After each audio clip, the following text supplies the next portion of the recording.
वासुदेवाय हरे परमात्मने प्रणतक्लेशनाशाय गोविन्दाय नमो नमः। त्यक्त्वा सुदस्त्यजसुरेप्सितराजलक्ष्मी धर्मिष्ठयार्यवचसा यद्गादरण्यम्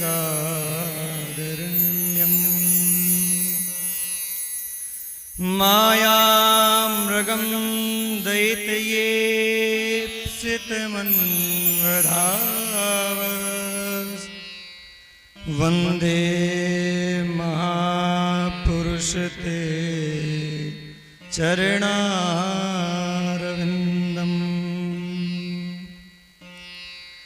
गुरुर्ब्रह्मा गुरुर्विष्णुर्गुरुर्देवो महेश्वरा गुरुर्साक्षात् परब्रह्मा तस्मै श्री गुरुवे नमः।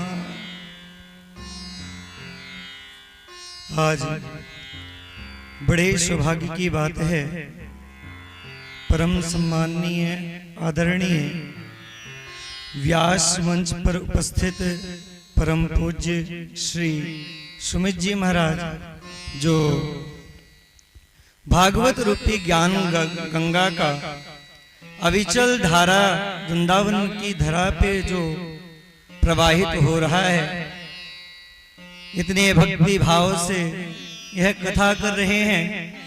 जितने भी भक्तगण YouTube के माध्यम से इनको श्रवण कर रहे हैं, ये कहीं ना कहीं इनका जो पुण्य है, प्रारब्ध है, ये कहीं अत्यंत प्रबल है। परंतु कहते हैं कि बिना गुरु के तो एक तिनका भी जीवन में इधर से उधर नहीं हो सकता, क्योंकि गुरु का अर्थ ही है, गु का मतलब होता है अंधकार और रू का मतलब होता है प्रकाश। जो हमारे अंधकार रूपी जीवन को अपने प्रकाश से उजागर कर दे, वही गुरु होता है। और मेरा तो सामर्थ्य ही नहीं है कि मैं अपने गुरुदेव भगवान के बगल में विराजमान होकर के मैं उनके सामने उनके विषय में कुछ बोल पाऊं, क्योंकि जिस प्रकार से सूरज के प्रकाश की व्याख्या नहीं की जा सकती, उसी प्रकार से गुरु की भी व्याख्या नहीं की जा सकती। जितना भी किया जाए वह उतना कम है। एकमप्यक्षरं यस्तु गुरु शिष्यो निवेदयेत् पृथिव्यां नास्ति तद् द्रव्यं यदत्वाहार ऋणीं भवेत्। यदि पूरे जीवन काल में अगर एक अक्षर भी अगर किसी गुरुजी से आपने अध्ययन किया है तो विश्वास मानिए, पृथिव्याम नास्ति तद्द्रव्यम, पृथ्वी में ऐसा कोई द्रव्य है ही नहीं जिसको आप दे करके और गुरु के शिक्षा से आप उऋण हो जाएं। इसलिए ये तो व्यर्थ की बातें हैं कि हमने गुरुजी से शिक्षा ग्रहण की, हमने दक्षिणा दे दी। दक्षिणा तो जीवकोपार्जन का विषय है, अगर वो नहीं लेंगे तो कुछ आगे कुछ होगा नहीं। हालांकि हमारे गुरुदेव भगवान के गुरुकुल में कई ऐसे छात्र आए जिन्होंने कहा कि गुरुदेव हमारे पास धन थोड़ा अभाव है। गुरुजी ने बोला जब कथा करना तब देना, जब कथा करना तब देना। ये भी हमने सुना और देखा भी। तो इसलिए गुरुजी के सामने तो मेरा सामर्थ्य नहीं है कि मैं कुछ बोल पाऊं, परंतु परम पूज्य सम्माननीय व्यास जी के मुखारविंद से जो सप्तदिवसीय कथा श्रवण कर रहे हैं, उनको ठाकुर जी से प्रार्थना करता हूं कि खूब सारा आशीर्वाद प्राप्त हो। ऐसे ही अविचल धारा ज्ञान गंगा प्रवाहित होती रहे, पूरे भारतवर्ष में देश विदेश तक इनकी ख्याति प्राप्त हो, यही बिहारी जी से प्रार्थना है इनके लिए। परम पूज्य व्यास जी के चरणों में कोटि कोटि प्रणाम, गुरुदेव भगवान के चरणों में कोटि कोटि प्रणाम। मैं यहीं पास अपनी वाणी को विराम देता हूं। राधे राधे। अब पूज्य गुरुदेव आप सभी लोग को आशीर्वचन श्रवण कराएंगे। जय हो, बोलो गुरुदेव भगवान की। वंदे विदेह तनया पद पुंडरीकम कैशोर सौरभ समाहित योगी चित्तम हंतुम त्रिताप मनिषम मुनिहंस सेव्य सन्मानशाली परिपीत पराग पुंजम विश्व सर्ग विसर्गादि नवलक्षण लक्षित श्री कृष्णाख्यम परम धाम जगद्धाम नमामित विद्या विनय संपन्नम हरि भक्ति परायण है नवोदित कथा व्यास है सुमित है सुमतिम भव सुमित है सुमतिम भव शुभ वृंदावने धामने शुभम श्री भागवती कथा तुलजा भवान्यै शुभ्य त्रीणि शुभ्यान पुनः पुनः अयि अमरवाणी पीयूष पिपासको विद्वत वृंदाः सनाम धन्याः असमत भातृ भगिन्यो मित्राणि बांधवाः ये चते व्यासपीठे अग्रभागे विलसिताः पुराण सम्राट रूपेण सुशोभिताः पुराण राजाय श्रीमद् भागवत पुराणम ताश पाद पद्मयोः दंडवत प्रणमामि नमामि।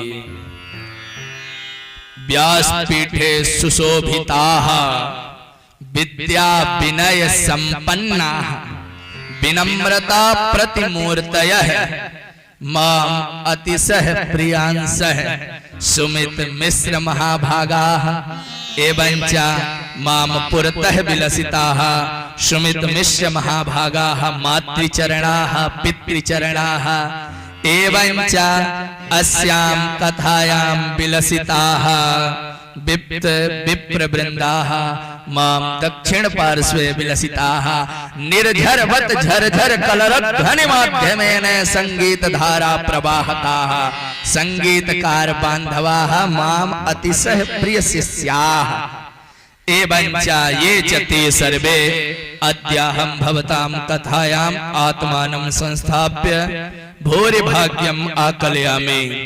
इदानीं जीवलोके के नाम जीविनो जागृति जगति गतिमन्तो अगतिकाश्च यान कबलित जड़ जंगमः काल भुजंगमः विभीषय स्वीय विभीषकया विभीषयते नाभावितो विभीषयति सदेह गेह स्नेहानुबंधनि बंधनु बंधनुपेताः निरंतरम निरंतराया।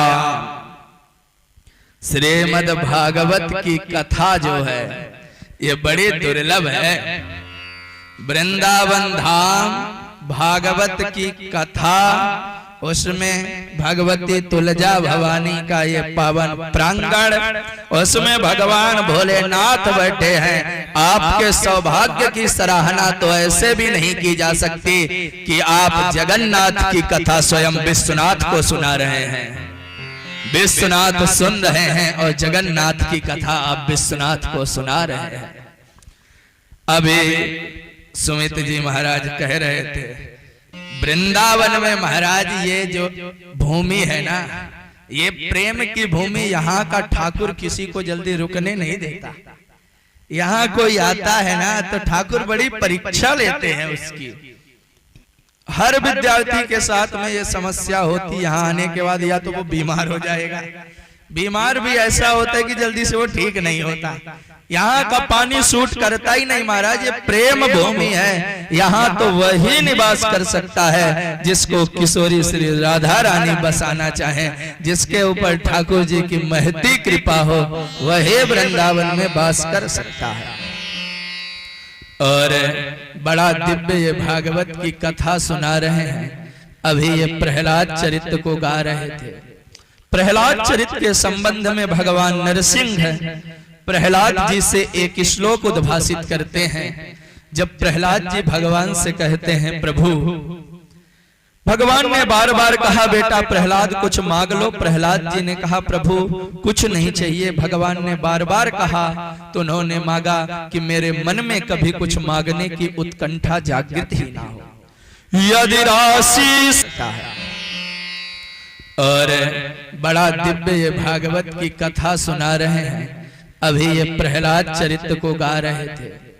प्रहलाद चरित्र के संबंध में भगवान नरसिंह प्रहलाद जी से एक श्लोक उद्भाषित करते हैं। जब प्रहलाद जी भगवान से कहते हैं प्रभु, भगवान ने बार बार कहा बेटा प्रहलाद कुछ मांग लो। प्रहलाद जी ने कहा प्रभु कुछ नहीं चाहिए। भगवान ने बार बार कहा तो उन्होंने मांगा कि मेरे मन में कभी कुछ मांगने की उत्कंठा जागृत ही ना हो, यदि राशीष में कामा बरस्त्वं बरदर्शभ कामानां हृदय संदोहम भवतस्तु वृणे वरम। हे राशीष, हे बरद ऋषभ, ऐसा वरदान दीजिए कि मेरे मन में कभी कुछ मांगने की इच्छा है। भगवान ने फिर भी कहा बेटा हम तुझसे कब से मांगने को कह रहे हैं, तूने मांगा भी तो क्या कुछ मांगने की इच्छा न हो, ये कोई मांगना है। लेकिन प्रहलाद जी ने तो यही मांगा महाराज। भगवान ने उन्हें मनवंतर का एक मनवंतर तक राज्य करो, उसके बाद मेरे पार्षद बन के मेरे साथ भ्रमण करना, ऐसा आशीर्वाद दिया। लेकिन प्रहलाद जी ने भगवान से एक प्रार्थना की, प्रभु इसी गद्दी पर बैठकर मेरे पिताजी ने आपको अनगिनत गालियां दी हैं, बस आप इतना कृपा करना कि इनकी दुर्गति ना होने पर। भगवान ने प्रहलाद जी से कहा बेटा प्रहलाद, तेरे जैसा पुत्र जिस कुल में पैदा हो जाए उस कुल की त्रिह सप्तभिः पिता पूतः पितृभिः सहते नघ यत् साधोस्य गृहे जातो भवान वै कुल पावनः। त्रिह और सप्तभिः, 3 पीढ़ी ऊपर की और 7 पीढ़ी नीचे की, इस प्रकार से 10 पीढ़ियां पवित्र हो जाती हैं। यहाँ पर त्रिह सप्तभी का अर्थ 7 और 3 21 पीढ़ियां नहीं करेंगे, क्योंकि प्रहलाद जी की कौन सी अभी 21 पीढ़ियां हुई हैं। भाई प्रहलाद जी हैं किसके बेटे? हिरण्यकशिप। हिरण्यकशिप किनका बेटा है? कश्यप जी का। कश्यप जी हैं मरीचि ऋषि के। मरीचि जी ब्रह्मा जी, तो फिर ब्रह्मा जी को तो कई बात, तो 3 ही पीढ़ी तो ऊपर हुई है, हिरण्यकशिप और कश्यप जी और मरीचि जी। तो त्रिह ऊर्ध्वम सप्तभिः अधः, 3 पीढ़ी ऊपर और 7 पीढ़ी नीचे, इस प्रकार से 10 पीढ़ियां पवित्र हो जाती हैं। प्रहलाद जैसा पुत्र जिसके घर में पैदा हो जाए, और अगर प्रहलाद जैसा ना भी हो पुत्र पैदा, केवल नाम मात्र का वैष्णव किसी के घर में पैदा हो जाए महाराज, तो कुलम पवित्रम जननी कृतार्थ वसुंधरा पुण्यवती च धन्या स्वर्गे पितेषां पितरोऽपि धन्या येषां कुले वैष्णव नाम धेया। ये शाम कुले, जिसके कुल में नाम मात्र का भी वैष्णव पैदा हो जाए। नाम मात्र का मतलब केवल तिलक लगाता हो, चुटिया धारण करता हो, कंठी धारण करता हो, केवल ऐसा वैष्णव भी जिस कुल में पैदा हो जाए वो कुल पवित्र हो जाता है। और महाराज आपके भाग्य की हम बात क्या कहें, आपके घर में तो साक्षात भगवत भक्त पैदा हुआ है, इसलिए आपके भाग्य की तो सराहना क्या करना, बड़े बड़भागी हैं। हम कहते हैं कि दुनिया में वो लोग बड़े बड़भागी हैं जिनको भागवत की कथा सुनने का अवसर मिलता है, क्योंकि जन्मांतरे भवेत् पुण्यम तदा भागवतम लभेत। लेकिन उनके भाग्य की तुलना कौन कर सकता है हो जो भागवत की कथा को सुना रहे हैं। तो बड़ा सुंदर हमारे सुमित जी महाराज इन्होंने ऐसा निश्चय किया कि हम अपनी भागवत की प्रथम यात्रा को वृंदावन से ही प्रारंभ करें। और बड़ा अच्छा ये संयोग और बड़ी बढ़िया ये कथा सुना रहे हैं। और भगवान इनकी वाणी को प्रखर करे, इनकी बुद्धि तीव्र हो, भगवान के चरणों में रति हो, ऐसे हम भगवान से प्रार्थना करते हैं। और चूंकि पहले ही बोलने से पहले ही बता दिए थे कि का जन्म करवाना, इसलिए थोड़ा ही थोड़ा आशीर्वचन देना है। तो इसलिए अब चूंकि स्वाभाविक है, कथा में विघ्न करना भी अच्छी बात नहीं है, तो इसलिए जो कथा सुना रहे हैं उन्हीं के मुंह से सुनने में कथा का आनंद है। तो आगे अभी आपको सुमित जी सुनाएंगे। और हमारा खूब खूब साधुवाद, इनके वाणी में भगवती सरस्वती सदा विराजमान रहें। खूब बढ़िया ये भागवत की गंगा का खूब प्रचार करें। श्री वृंदावन बिहारी लाल।